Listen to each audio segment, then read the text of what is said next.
वचन दिले तू मला मालिकेच्या आजच्या भागामध्ये आपण पाहणार आहोत की ऊर्जाला आता खूपच जास्त टेन्शन आलेलं असतं. ऊर्जाच्या पायाखालची जमीन सरकलेली असते, कारण तिला आता सुचेनासं झालेलं असतं.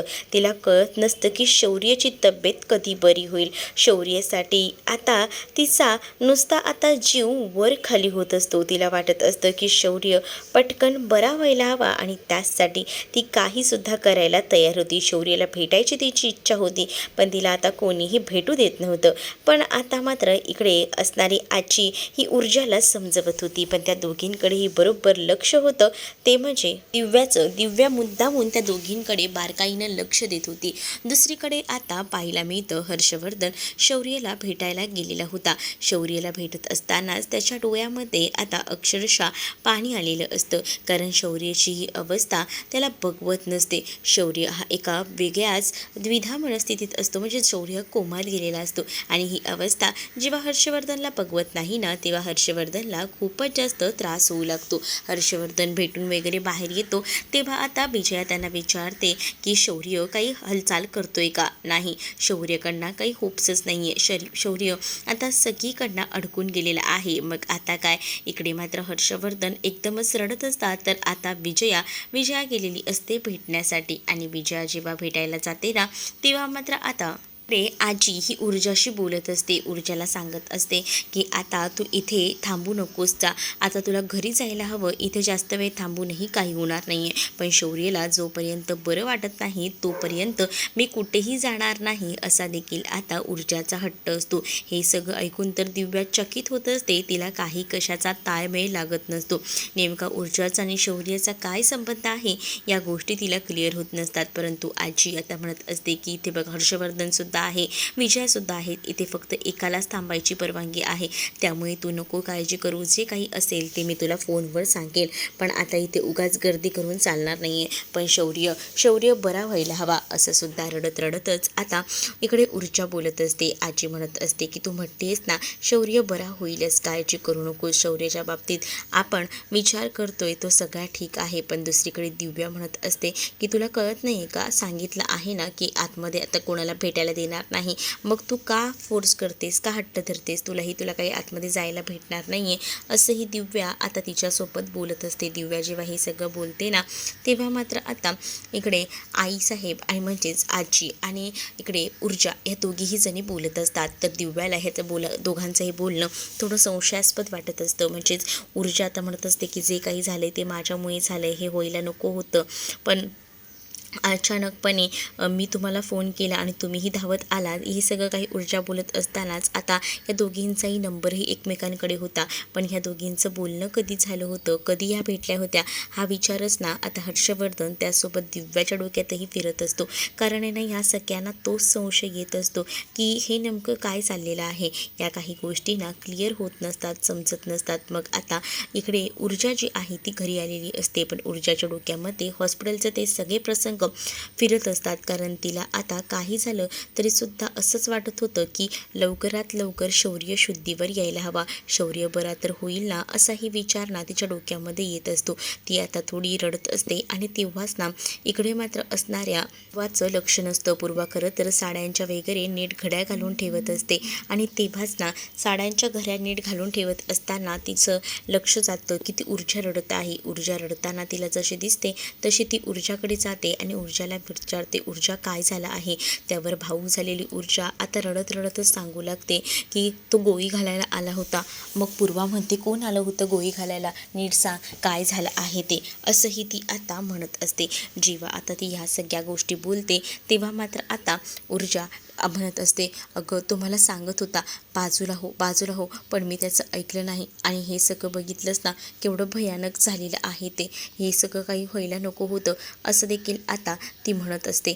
जेव्हा काही या गोष्टी ती बोलते ना तेव्हा मात्र पूर्वा म्हणत असते पण झालंय काय, कोणाला गोळी लागली? त्यावर शौर्याला गोळी लागली हे आता ऊर्जा बोलते आणि तिचं रडणं काही थांबत नसतं. ती खूप जोरात रडत असते आणि जेव्हा ती एवढं रडते ना तेव्हा मात्र आता पूर्वाला तर धक्का बसतो. पूर्वा विचार करते काय शौर्याला गोळी लागली, पण ही गोळी खरं तर होती ती म्हणजे इथे असणाऱ्या ह्या ऊर्जासाठी, पण ही गोळी खरं तर शौर्याने झेलली ह्या मोठा धक्का जो काही आहे तो आता बसलेला असतो इथे असणाऱ्या पूर्वाला म्हणजे पूर्वा विचार करते की हर्षवर्धन जर त्याला काही मिळवायचं असेल तर तो कोणत्याही थराला जाऊ शकतो. पण इकडे आता शौर्याची काळजी ऊर्जाला खूप जास्त वाटत असते. ती आता अक्षरशः रडत असते. तिला असं वाटत असतं की लवकरात लवकर काही झालं ना तर शौर्य शुद्धीवर यायला हवा आणि असाच विचार ना आता मात्र तिच्या डोक्यामध्ये सुरू असतो. आणि जेव्हा ती हे सगळं बोलून रडत असते ना तेव्हा मात्र आता तिला पूर्वा आधार देत असते. पूर्वा म्हणत असते की काही होणार नाहीये, तू काळजी करू नकोस. ऊर्जाचं रडणं काही थांबत नसतं. ऊर्जा आता म्हणत असते की खरंच शुद्धीवर येईल ना तो. मला ना खूप टेन्शन आलंय. शौर्यवर माझं प्रेम आहे, मी त्याच्याशिवाय जगू शकत नाही. याच भाषेमध्ये ती आता अक्षरशः बोलत असते. ती जेव्हा हे सगळं करून रडत असते ना तेव्हा मात्र आता इकडे असणाऱ्या पूर्वाला टेन्शन आलेलं असतं. कारण पूर्वासमोर आधी जे काही ऊर्जाने म्हटलेलं असतं की मी त्याच्यावर काही प्रेम करणार नाही, पण आता सगळे फासे उलटे फिरलेले असतात. तेच आता दुसरीकडे पाहायला मिळतं की विजयाला घरी आणलं जातं. विजयाला काय हवं नको ते पाणी वगैरे दिलं जातं, पण विजयाची काही खायची प्यायची इच्छा नसते. विजय अगदीच कोलमडून गेलेली असते. आजी देखील आता विजयाला म्हणते की विजया असं कसं चालणार आहे. आधीच आपल्या घरात शौर्य हा पेशंट आहे आणि आता त्याच्याबरोबर तुझी सुद्धा काळजी घ्यावी लागेल. असं नको करूस ग, थोडंसं तरी पाणी पिऊन घे, स्वतःच्या जीवाला त्रास करून घेऊ नकोस, होईल शौर्य आपला बरा, असंही आता आजी म्हणत असते. त्याच वेळेला आदित्य म्हणत असतो की आपण काका काकूंना सांगायचं काही गोष्ट, पण नको, ते काका काकूंना नको सांगायला. आताच ते एवढ्या दिवसानंतर काकू माहेरी गेली आहे, मग आपण या सगळ्या गोष्टी सांगायच्या, मग टेन्शनने ते परत निघून येतील, त्यापेक्षा नकोच, काहीच बोलू नकोस, असंही आता म्हटलं जातं. मग जेव्हा या सगळ्या गोष्टी बोलल्या जातात ना तेव्हा मात्र आता इकडे खूपच जास्त रडायला विजयाला येत असतं. विजया म्हणते की हे सगळं होत्याचं नव्हतं झालं, काय घडलं हे सगळं. आणि त्यानंतर आता मात्र या सगळ्या गोष्टी होत असतानाच इकडे आजीला ती म्हणत असते की तुम्ही तर बोलूच नका, हे सगळं काही तुम्हाला माहिती होतं पण तुम्ही मला सांगितलं नाही. मुळात मला एक गोष्ट कळत नाही आहे की ज्या मुलीचा आपल्या नवऱ्यालाच म्हणजे तुमच्या मुलाला तिटकारा आहे, राग येतो, त्या मुलीसोबत तो केस लढतोय, त्याच मुलीचा नंबर तुमच्याकडे कसा काय. या सगळ्या गोष्टीचा तपास तर मी ना शौर्य बरा झाल्यावर घेणारच आहे. या सगळ्यांची उत्तरं मला मिळवायलाच हवी आहेत, पण त्यासाठी ना थोडा वेळ तरी लागणार आहे. काही झालं तरी मी आता शांत बसणार नाही आहे, असंही आता सांगितलेलं असतं. मग आता जेव्हा ती हे सगळं काही बोलते तेव्हा आजी तर आता शांतच राहते. आजीकडे दुसरा पर्याय नसतो. आजी तरी बिचारी काय बोलणार होती. आजी काय बोलणार होती का ह्या दोघांचं एकमेकांवर प्रेम आहे आणि या सगळ्या गोष्टी, त्यामुळे आता आजी सगळ्यांकडनं फसून गेलेली असते. पण दुसरीकडे मात्र आता जे शिर्के साहेब असतात ना त्यांनी आता हर्षवर्धनला कॉल केलेला असतो आणि हर्षवर्धनला कॉल करून ते आता ह्या सगळ्याबद्दल विचारत असतात की सगळं ओके तर आहे ना, सगळ्या काही गोष्टी ठीक आहेत ना. पण तो कोमात गेला आहे ही गोष्ट आता शिर्केंना हर्षवर्धनकडून कळते. जेव्हा तो कोमात गेला आहे ही गोष्ट जेव्हा कळते ना तेव्हा मात्र शिर्के म्हणतात बापरे, एवढं सगळं भयानक झालं, हे असं व्हायला नको होतं, असंही आता म्हटलं जातं. जेव्हा आता या सगळ्या गोष्टी बोलल्या जातात तेव्हा शिर्केंना सुद्धा टेन्शन असतं. शिर्के थोडा विचार करतात आणि त्यानंतर आता त्यांच्या डोक्यामध्ये काही सुधरत नसतं, काही सुचत नसतं. पण त्यावेळेला हर्षवर्धन म्हणतो की बघा, या सगळ्याच्या मागे जर की तुम्ही किंवा विक्रांत असेल ना तर लक्षात ठेवा. नाही हे कसं आमच्या शक्य आहे, हे असं आम्ही काहीच करणार नाही. मला काही वेळ लागले का शौर्याच्या जीवावर उठायला, त्यावर शौर्याच्या नाही, हा सगळा प्लॅन ऊर्जासाठी होता आणि ऊर्जासाठी असलेली गोळी ही शौर्याला लागलेली आहे, असंही आता हर्षवर्धन इथे सांगत असतो शिर्केंना. शिर्के आता असं दाखवत असतात की त्यांना काही माहीत नाही आहे, पण त्यांच्याच घरात मेन सूत्रधार लपून बसलेला आहे. हर्षवर्धन आता पेटून उठलेले असतात, कारण आहे ना त्यांना त्यांच्या मुलाचा हा मारेकरी शोधून काढायचा असतो. त्यासाठी त्यांनी पोलिसांना सुद्धा जोरदार कामाला लावलेलं असतं. तर दुसरीकडे मात्र शिर्के आपल्या मुलाच्या चुकांवर पांघरून घालत असतात. म्हणजेच त्यांचं म्हणणं असतं की या सगळ्यामध्ये त्याची काही चूक नाही आहे, त्याने काही केलेलं नाही आहे, असं काहीसं शिर्के म्हणत असतात. पण हर्षवर्धनला डाऊट येत असतो की जर ऊर्जावर हल्ला होऊ शकतो तर ऊर्जावर हल्ला विक्रांतशिवाय दुसरं कोणीच करू शकत नाही आणि म्हणूनच आता ते तसं डायरेक्टली बोलतात. तेवढ्यातच आता माने पोलीस तिथे आलेले असतात आणि जेव्हा ते येतात ना तेव्हा मात्र थोडी चौकशी करायची होती, असंही आता म्हणतात. जेव्हा ते येऊन असं म्हणतात तेव्हा मात्र हर्षवर्धन चिडतो आणि म्हणतो की ते काही माझं पाकीट हरवलं आहे का साधी चौकशी करायला.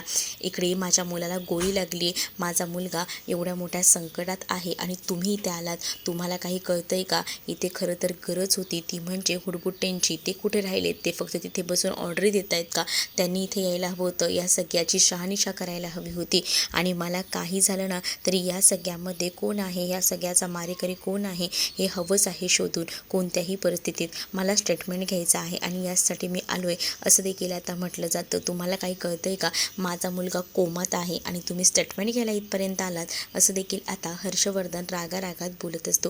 हर्षवर्धन जेव्हा हे सगळं काही बोलतो ना, तेव्हा मात्र आता इकडे त्या इन्स्पेक्टरना काय बोलावंही सुचत नसतं. त्यांना आता टेन्शन आलेलं असतं, कारण हर्षवर्धन पिसाळलेल्यासारखा वागत असतो. हर्षवर्धनने सांगितलेलं असतं की काही करा, पण काही झालं तरीसुद्धा त्या मारेकऱ्याला शोधून काढायचंच, असाही विचार आता त्याने केलेला असतो आणि त्याने डायरेक्टली या सगळ्याबद्दल सांगून टाकलेलं असतं. जेव्हा या सगळ्या गोष्टीबद्दल जेव्हा सांगितलं जातं ना, तेव्हा मात्र आता पोलीस जे आहे ते लगेचच तिकडं निघतात, कारण खूप जास्त जो काही रागराग असतो तो मात्र आता वाढत चाललेला असतो. आणि एवढा रागराग जेव्हा हर्षवर्धन करत असतात ना, तेव्हा आता त्यांना शौर्यबद्दलचं त्यांचं प्रेम दिसत असतं आणि त्यासाठी ते आता चिडचिड करत असतात. दुसरीकडे आता ऊर्जाला शौर्याची आठवण येत असते. तिला नाही ते प्रसंग आठवत असतात. तिला आता डाऊट येत असतो की हे सगळं काही कोणीतरी केलेलं आहे, पण हे सगळं कोणी केले? पोलिसांनी या सगळ्याचा शोध लावायला हवा. जेव्हा हा खरा मारेकरी सापडेल ना, तेव्हा माझ्या जीवाची शांती होईल, असंही आता ती म्हणत असते. जेव्हा आता या सगळ्या गोष्टी ती बोलत असते ना, तेव्हा पूर्वा तिला समजावत असते. पूर्वा म्हणत असते की बाळा, नको काळजी करू, सगळं होईल चांगलं.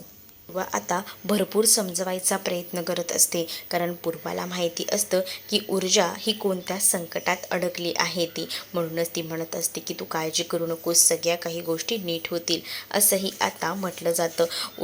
ऊर्जाला आता वाटत असतं की शौर्य बरा तर होईल ना. नको ते विचार डोक्यामध्ये तिच्या येत असतात, पण पूर्वा तिला आता साथ देत असते. पूर्वाला आता समजवण्याशिवाय दुसरा पर्याय नसतो. म्हणूनच पूर्वा तिच्या परीने जेवढं समजवता येईल ना, तेवढं समजवण्याचा प्रयत्न आता करत असते. पण ऊर्जाला आता या सगळ्यामध्ये स्वतःची चूक दिसत असते. म्हणून ऊर्जा म्हणत असते की तुम्हाला किती वेळा सांगत होता की बाजूला हो, पण मला यात सुद्धा त्याचं नाटक दिसत होतं आणि म्हणूनच हे सगळं काही आज त्याच्यावर झालेलं आहे. माझ्यामुळे आज त्याच्यावर ही वेळ आलेली आहे, असं बोलून सुद्धा आता तिची रडरड सुरू असते. आणि त्याच वेळेला आता हे सगळं काही वाटत असतं पूर्वाला की हर्षवर्धनही करू शकतो, कारण हर्षवर्धनला जर एखादी गोष्ट मिळवायची असेल ना, तर तो कुठच्याही थराला जाऊ शकतो. ह्या गोष्टी पूर्वाला माहिती होत्या, पण पूर्वा आता या सगळ्याबद्दल बोलू शकत नव्हती. पण ती आता ऊर्जाला शांत करत होती. ऊर्जाला सांगत होती की शौर्य बरा होणार आहे, नको तू मनाला लावून घेऊस, नको इतकी काळजी करूस. पण आता शेवटी ऊर्जाचं प्रेम आहे शौर्यावर म्हटल्यावर तिला आता काळजी तर वाटणं स्वाभाविकच आहे. आणि म्हणूनच तो कोमातून कधी बाहेर येईल याचा विचार ना आता ऊर्जा करत असते. फक्त तिचं लक्ष फोनकडे असतं, कारण आजीने सांगितलेलं असतं जेव्हा त्याला बरं वाटेल तेव्हा मी तुला स्वतः फोन करून सांगेन, पण तू काळजी करू नकोस. आणि त्याच फोनच्या आशेमध्ये ती बसलेली असते की तिला असं वाटत असतं की कधीतरी फोन येईल आणि मला शौर्यबद्दल काही पॉझिटिव्ह बातमी मिळेल. आता पूर्वा जी आहे ती अक्षरशः इकडे ऊर्जाला जवळ घेते आणि ऊर्जाला जेव्हा ती जवळ घेते ना, तेव्हा मात्र आता तिला दुसरं काही सुचत नसतं. ती म्हणत असते की हा हर्षवर्धन जहागीरदार ना, स्वतःला जर काही हवं असेल ना, तर तो कुठच्याही थराला जाऊ शकतो, हे त्यानेच केलं असेल. दुसरीकडे अर्पिता रात्रीच्या वेळेला हॉस्पिटलमध्ये भेटायला आता निघालेली असते आणि जेव्हा ती हॉस्पिटलमध्ये जायला निघते ना, तेव्हा मात्र शिर्के तिला थांबवतात. शिर्के म्हणतात की तू आता एवढ्या रात्री कुठे जाते?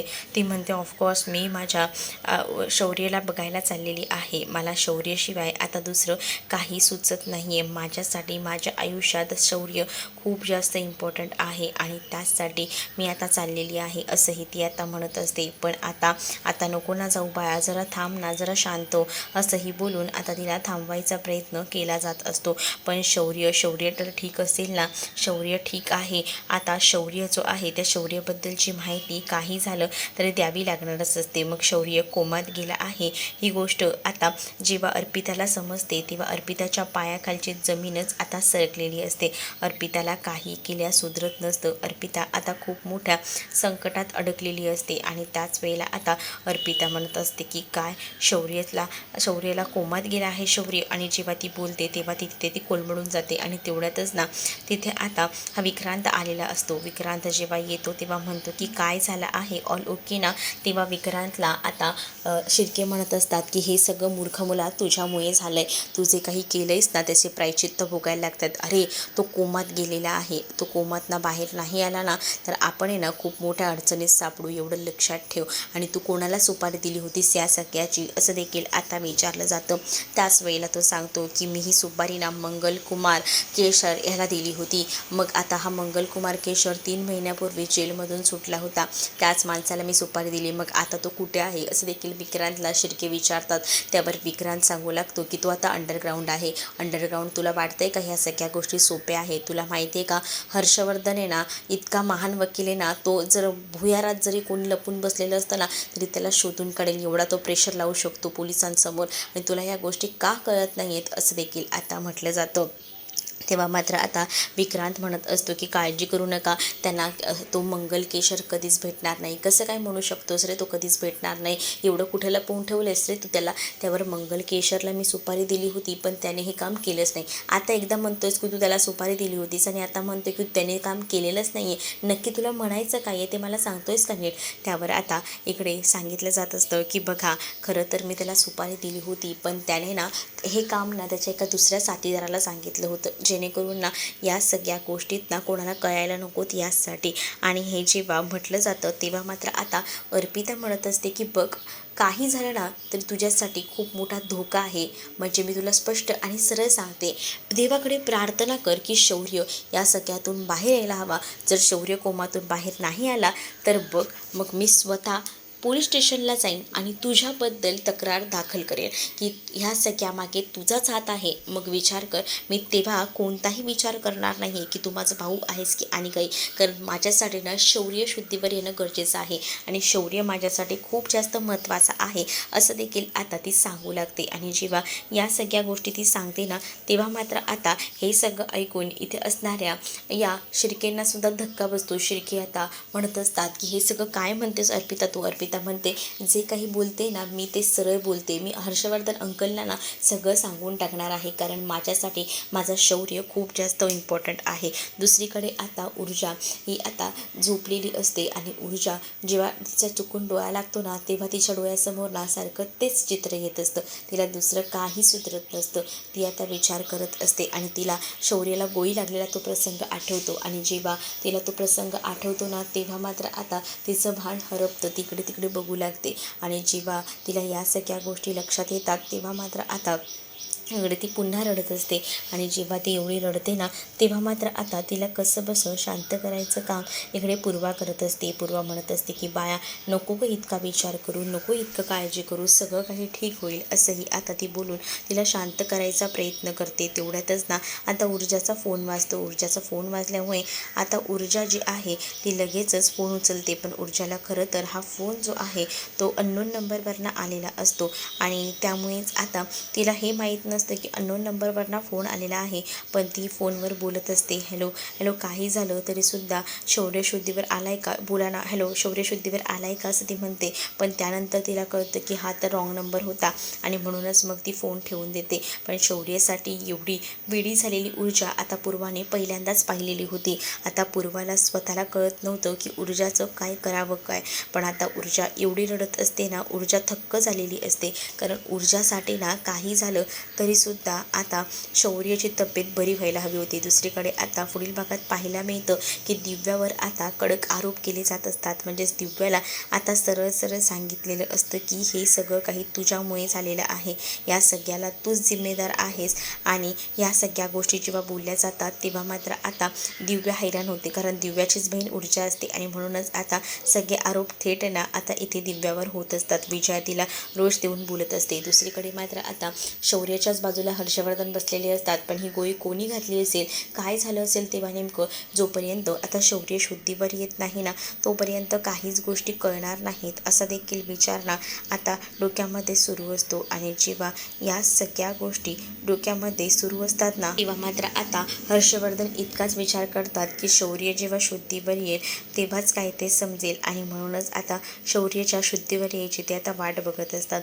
तर इकडे आता पाहायला मिळत असतं की ऊर्जा रडत असते, तर तिला मात्र शांत करायचं, समजवायचं काम ना इकडे असतं. ते म्हणजे पूर्वाचं. पूर्वा म्हणत असते की तुम्ही काळजी करू नका, सगळ्या काही गोष्टी ज्या आहेत ना त्या ठीक होतील, असंही आता म्हटलं जातं. आणि जेव्हा ह्या सगळ्या गोष्टी सांगितल्या जातात तेव्हा कुठे जाऊन आता ऊर्जा जी आहे ती शांत बसते. पण दुसरीकडे डॉक्टर भागवतही आलेले असतात. त्यांना आता हर्षद विचारतो की जर मला माझ्या मुलाला ह्या सगळ्यातून बाहेर काढायचं असेल तर मी काय करू शकतो. त्याच वेळेला डॉक्टरांनी सांगितलेलं असतं की त्यासाठी ना तुम्हाला काही झालं तरीसुद्धा आता वेगळ्या परीने विचार करावा लागेल, कारण का डॉक्टरांनी जो काही मानसिक त्रास आहे त्या व्यक्तीला समोर आणायला सांगितलेलं असतं. पण हर्षवर्धनला माहीत नसते की ती व्यक्ती कोण आहे जेणेकरून आपला शौर्य बरा होईल. तर तुम्हाला हा भाग कसा वाटला कमेंटमध्ये नक्की सांगा.